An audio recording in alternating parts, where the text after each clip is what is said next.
মুজিব ভাই এসে গেছেন, তাকে আপনারা স্লোগান দিয়ে অভিবাদন দেন।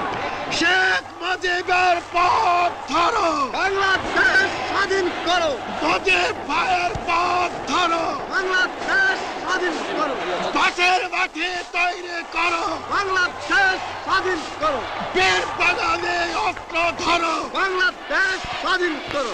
বীর আপনারা জোরে স্লোগান ধরেন, আমার দেশ তোমার দেশ, বাংলাদেশ বাংলাদেশ, আমার দেশ তোমার দেশ, বাংলাদেশ বাংলাদেশ, স্বাধীন করো, স্বাধীন করো। বাংলাদেশ স্বাধীন করো।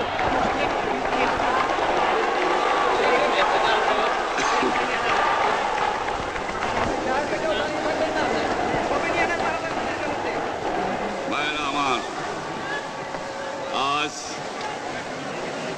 দুঃখ ভারাক্রান্ত মন নিয়ে আপনাদের সামনে হাজির হয়েছি। আপনারা সবই জানেন এবং বোঝেন আমরা আমাদের জীবন দিয়ে চেষ্টা করেছি, কিন্তু দুঃখের বিষয় আজ ঢাকা, চট্টগ্রাম, খুলনা, রাজশাহী, রংপুরে আমার ভাইয়ের রক্তে রাজপথ রঞ্জিত হয়েছে। আজ বাংলার মানুষ মুক্তি চায়, বাংলার মানুষ বাঁচতে চায়, বাংলার মানুষ তারা আজ তার অধিকার চায়।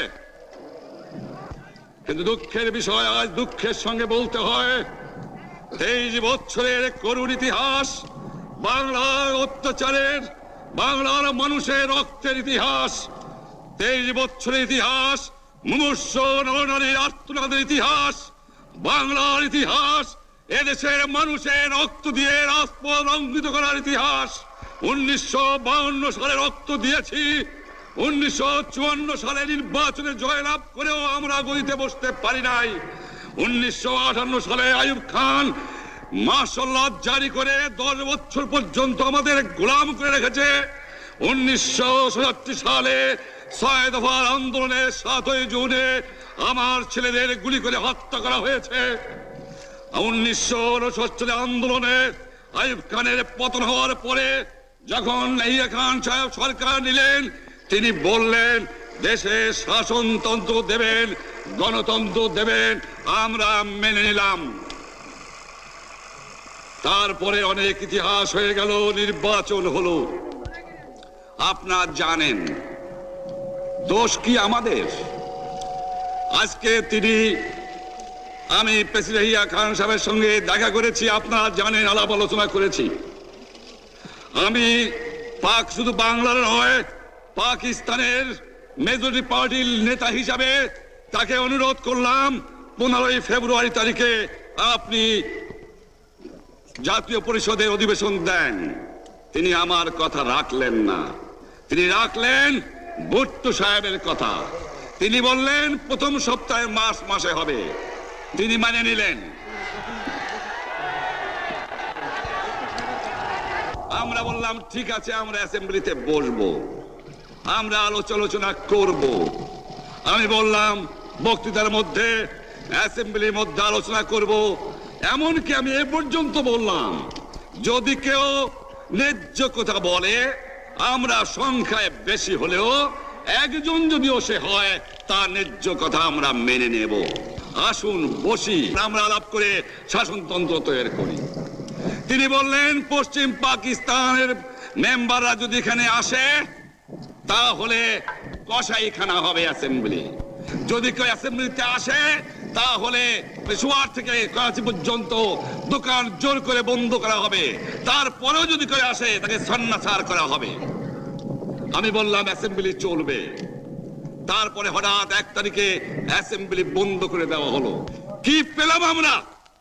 আমার পয়সা দিয়ে অস্ত্র কিনেছি বহিঃশত্রু আক্রমণ থেকে দেশকে রক্ষা করার জন্য।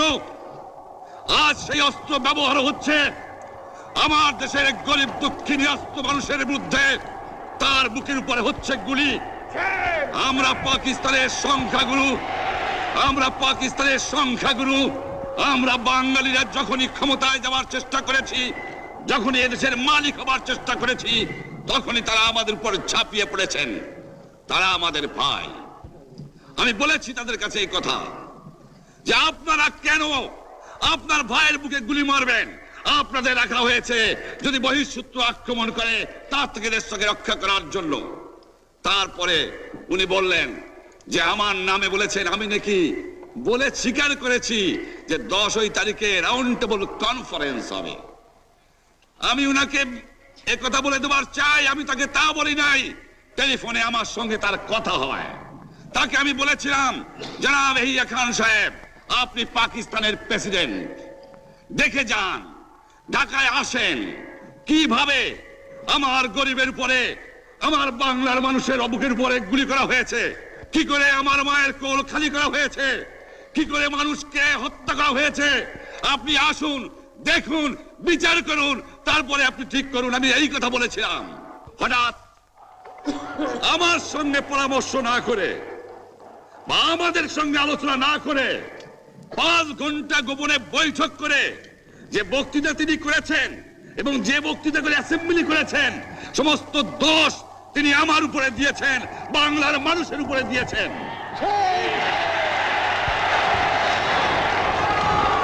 আমি পরিষ্কার মিটিংয়ে বলেছি যে এবারের সংগ্রাম আমার মুক্তির সংগ্রাম, এবারের সংগ্রাম স্বাধীনতার সংগ্রাম। আমার 25 তারিখে অ্যাসেম্বলি কল করেছে, রক্তের দাগ শুকায় নাই। আমি 10 তারিখে বলে দিয়েছি যে ওই শহীদের রক্তের উপর দিয়ে পাড়া দিয়ে আরটিসিতে মুজিবুর রহমান যোগদান করতে পারে না। অ্যাসেম্বলি কল করেছেন, আমার দাবি মানতে হবে। প্রথম, সামরিক আইন মার্শাল ল উইথড্র করতে হবে। সমস্ত সামরিক বাহিনীর লোকদের ব্যারাকে ফেরত দিতে হবে। যেভাবে হত্যা করা হয়েছে তার তদন্ত করতে হবে। আর জনগণের প্রতিনিধির কাছে ক্ষমতা হস্তান্তর করতে হবে। তারপরে বিবেচনা করে দেখব আমরা অ্যাসেম্বলিতে বসতে পারবো কি পারবো না। এর পূর্বে অ্যাসেম্বলিতে বসার আমরা অ্যাসেম্বলিতে বসতে আমরা পারি না। জনগণ সে অধিকার আমাকে দেয় নাই। ভাইয়েরা আমার, তোমরা আমার উপর বিশ্বাস আছে?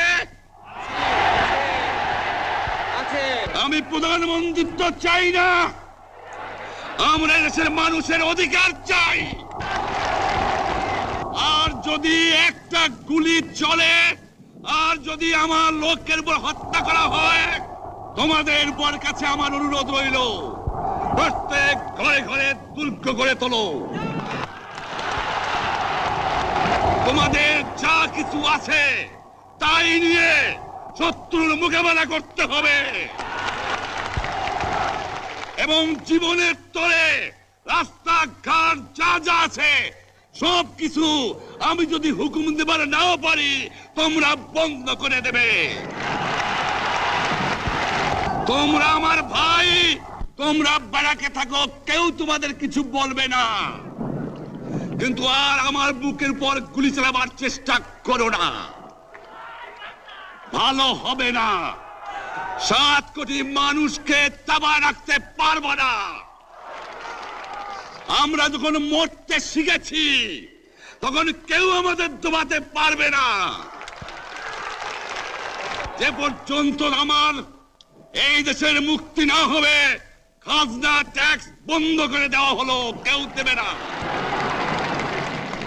তবে আমি অনুরোধ করছি, আপনারা আমাদের ভাই, আপনারা দেশকে একেবারে জাহান্নামে ধ্বংস করে দিয়েন না।